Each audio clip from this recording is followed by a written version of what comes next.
Mi-poste est extrait du potentiel de remplacement sur cette zone et donc non disponible à présent pour d'autres écoles.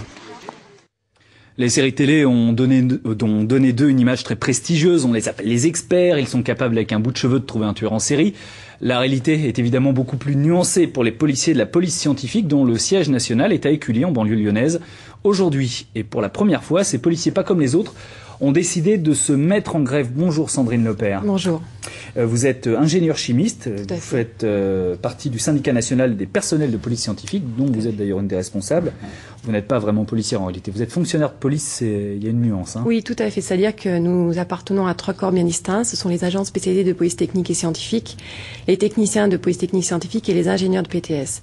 Et c'est vrai que statutairement, nous sommes les fonctionnaires de police scientifique, mais nous n'avons pas du tout le même statut que nos collègues actifs. Il y a une nuance que nous relevons et qui est certaine, malgré la similitude de nos fonctions.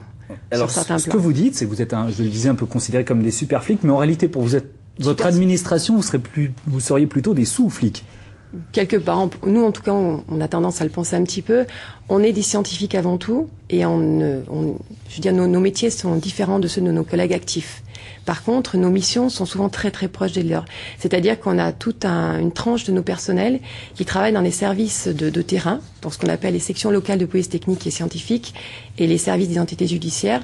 Et ces personnes-là sont constamment sur le terrain, nuit et jour, des astreintes, les mêmes contraintes que nos collègues actifs. On va regarder justement quelles sont vos missions. Elles sont très importantes évidemment pour résoudre les enquêtes. Regardez donc ce sujet de Sylvie Cosolino. Ils sont les experts d'enquête spéciale et travaillent à l'abri des regards. Les spécialistes de la police scientifique sont enquêteurs, techniciens ou ingénieurs en biologie balistique, graphologie, génétique, chimie ou encore toxicologie. Sur les scènes de crime, la police scientifique effectue son travail de fourmi et traque l'indice, souvent génétique, qui, une fois dans le laboratoire, mettra sur la piste de l'auteur d'un braquage, d'un viol ou d'une escroquerie. En France, 1500 policiers sur les 120 000 en activité font partie de cette police d'élite. Dans un contexte où les affaires sont de plus en plus difficiles à traiter, le recueil d'indices sur le terrain plus minutieux et aléatoire, ces experts ont-ils vraiment toutes les armes pour résoudre des enquêtes de criminalité? Certains en doutent.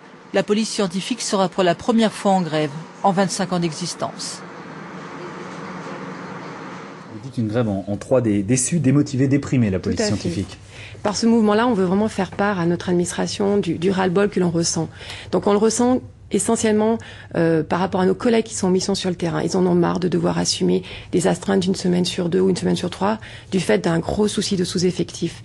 Ils en ont marre de devoir acheter leur propre mallette de prélèvement, puisque les services ont des gros soucis d'équipement et de moyens de fonctionnement.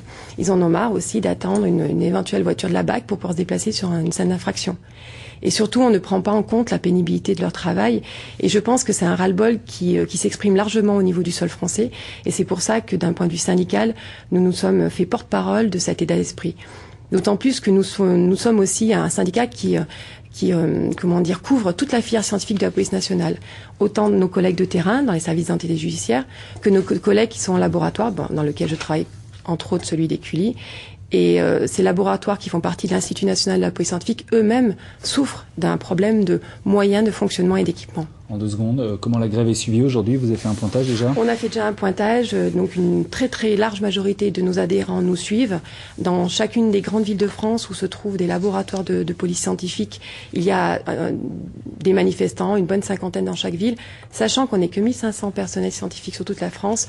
Je pense que nous avons là un fort taux d'écoute un fort taux de participation de nos collègues et qui soutiennent donc notre mouvement syndical. Merci d'être venu sur ce plateau, Sandrine Lepère. La ville aux piétons, c'est pas forcément toujours la